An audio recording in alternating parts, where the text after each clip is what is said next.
देखिए, राहुल जी किसके लिए लड़ रहे हैं? इस देश के जनता के लिए लड़ रहे हैं, आपके लिए लड़ रहे हैं, हमारे लिए लड़ रहे हैं, महिलाओं के लिए लड़ रहे हैं, युवाओं के लिए लड़ रहे हैं, जिनको एम्प्लॉयमेंट नहीं, एम्प्लॉयमेंट दिलाने के लिए लड़ रहे हैं। आज कीमतें इतने ऊपर चले गए, उसको नीचे लाने के लिए, लोगों के जीवन को अच्छा करने के लिए वो लड़ रहे हैं, और उनके ऊपर आप केस करते हो। अरे कोलार में जो बात हो गई वो चुनाव में थी, और वही का किसी को ठेस पहुंचाने की बात नहीं थी, लेकिन इन्होंने कोलार जो हमारे कर्नाटक में है, वहां का केस सूरत में लाते हैं। आपकी मंशा क्या है? अगर कोई घटना होती है उसी स्टेट में करना चाहिए था। अगर आप में हिम्मत होता तो वो कर्नाटक में वो केस करके दिखाना था, लेकिन आप कहां पर लाए? सूरत में लाए। और ये सूरत में आप लाए, सूरत में लाकर केस रजिस्टर करके बार बार राहुल जी को बुलाए, उनकी बात सुने, उन्होंने कुछ किसी के खिलाफ नहीं बोले, और कोई ऐसा डिफेमेशन केस नहीं होने वाला था, लेकिन इनको राहुल जी का मुंह बंद करना है। सत्य हैं और लोगों के लिए रखते हैं। वो चाहते हैं अगर राहुल जी का मुंह बंद कर दिए तो ऑटोमेटिक कांग्रेस खत्म होगी। कांग्रेस ये उनके विचार है, दूसरों को नहीं करते, क्योंकि वो एक ही नाटक है, सामने झुकता नहीं। उनकी वो, लेकिन वो बोलते हैं, और जो बोलते हैं वो करके दिखाते हैं। उन्होंने कहा इस देश में सबको जोड़ने के लिए, एक करने के लिए भारत जोड़ो यात्रा निकाली। कन्याकुमारी से लेकर कश्मीर तक 4000 किलोमीटर व्यक्ति ने हिंदुस्तान में पैदा किया, जो सारे लोग जुड़ गए, लाखों लोग जुड़ गए, करोड़ों लोग बारिश में आए और ठंडी में आए, बर्फ में भी आए। ये एक व्यक्ति ने किया और उसको करोड़ों लोगों ने जोड़ा। ऐसे व्यक्ति को इससे डर के, भारत जोड़ो यात्रा को डर के ही ये सब फैसले हो रहे हैं। ये जो हो रहे हैं फैसले इसीलिए, क्योंकि वो अगर पार्लियामेंट में रहे तो अदानी का इश्यू उठाएंगे। जो व्यक्ति उसके जीवन का 2014 के पहले 3000 करोड़ का था, फिर उसको बढ़ते बढ़ते 50,000 करोड़ हो गया, फिर और बढ़ते 2 लाख हो गया, और आखिरी में सिर्फ 2.5 साल में 12 लाख करोड़ उसकी संपत्ति हो गई। कैसा हो गया भाई? यही हमारे राहुल जी ने पूछा। सिर्फ 2.5 साल में अगर एक व्यक्ति 12 लाख करोड़ रुपए कमाता है, आया कहां से, दिया किसने? और उसके अदानी के साथ आप फॉरेन जाते हो, उसको लेकर अपने साथ जाते हो। जब प्रधानमंत्री बनने के लिए यहाँ आए, शपथ लेने के लिए, उसके स्पेशल अपने विमान में आते हो। ऐसी बातें अगर पूछते हैं हम देशद्रोही होते हैं। ऐसी बातें अगर हम जनता के सामने, जनता के लिए रखते हैं तो मोदी के लिए ये जरा तकलीफ की बात है, क्योंकि मोदी जी हमेशा चाहते हैं इस देश में कोई बात ना करे उनके खिलाफ, इस देश में कोई सत्य उनको बताने की जरूरत नहीं है।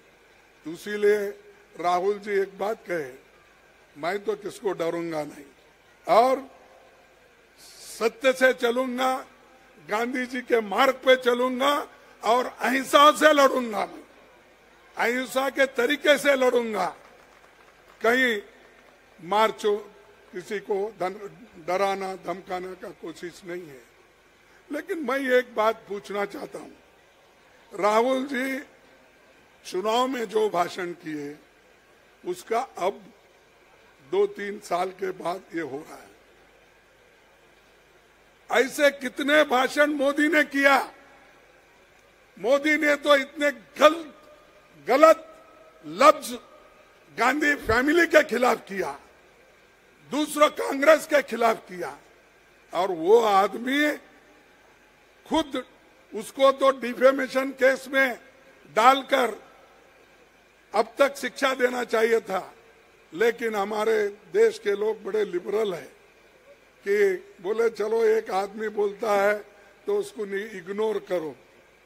इन्होंने यही बोला था अहमदाबाद में जब हजारों लोग मर गए थे, उस वक्त किसी ने पूछा, जर्नलिस्ट ने, कि इतने लोग मर गए हैं आपको दुख नहीं होता क्या? तब उन्होंने क्या कहा कि ड्राइवर तो मैं नहीं था, मैं बाजू में बैठा था, लेकिन ड्राइवर ने गलती से अगर किसी कुत्ते को मारा तो दुख तो जरूर होता है, लेकिन जनता को, लोगों को उन्होंने कुत्ता कहा।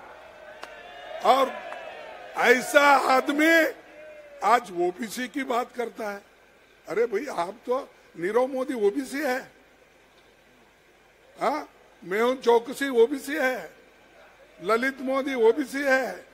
अरे ये तो देश का पैसा लूट के भाग गए। अगर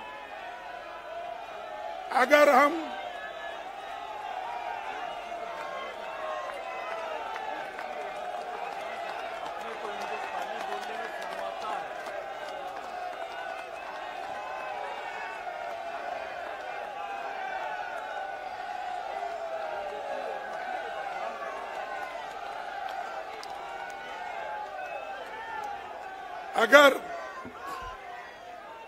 अगर ये भगोड़े हैं और भगोड़ों को बोले तो आपको क्यों दर्द होता है? आपको तो नहीं बोले, वो आपका नाम लेकर नहीं बोले, उन्होंने जनरली बात किया। ऐसे भगोड़े हमारे देश में हैं जो बैंक का पैसा लूट रहे हैं, LIC का पैसा लूट रहे हैं, छोटे मोटे लोग जो डिपॉजिट रखते हैं बैंकों में, LIC के लिए जो अपना पैसे भरते हैं अपने जीवन के लिए, वो पैसा किसी को आप दे रहे हो, जनता का पैसा लूट रहे हो, वो लूटना बंद करो, ये राहुल जी कहते थे। लेकिन उनको ये पसंद नहीं था, इसलिए ये पसंद इसलिए नहीं है, ये कहीं ना कहीं उनको लगती है बात।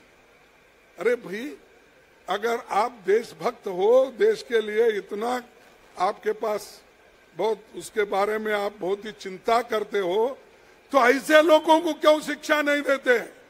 जो पैसे बचाने के लिए, देश को बचाने के लिए जो इंसान काम करता है उसको आप जेल भेजते हो, और जो लूटता है उसको बाहर भेजते हो।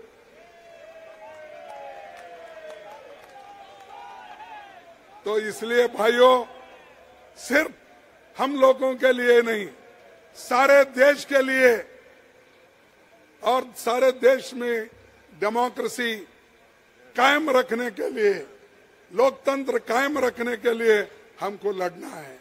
मुझे खुशी इस बात की है ये तो बोला था, मुझे खुशी इस बात की है कि सारे पार्टियां, सभी अपोजिशन पार्टी एक होकर राहुल जी के साथ खड़े हुए। मैं उन सबको धन्यवाद देता हूं, उन सबको शुक्रिया अदा करता हूं कि जो ऐसे वक्त में लोकतंत्र को बचाने के लिए हमारे साथ खड़े हुए हैं। हर एक ने बात की, मैं उनको धन्यवाद देता हूं, 100 बार धन्यवाद देता हूं। और ये लड़ाई ऐसे ही कायम रखने के लिए हमको भी कोशिश करना है। ये एक दिन की लड़ाई नहीं, कामयाब होने तक हमारी लड़ाई जारी रहेगी।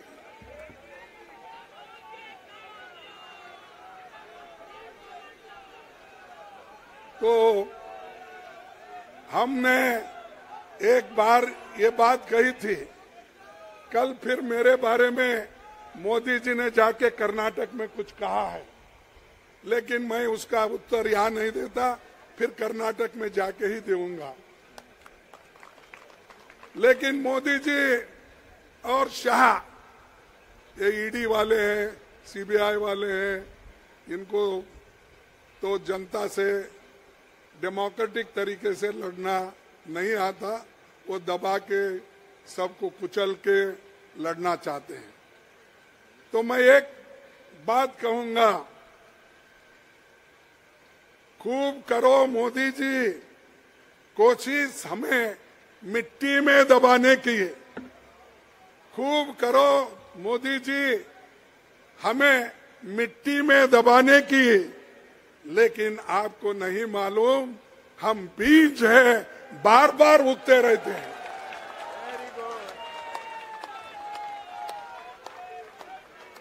हमको आप कुचल नहीं सकते, हम बीज है भाई। आप जितना मिट्टी में दबाएंगे हम फिर ऊपर आएंगे।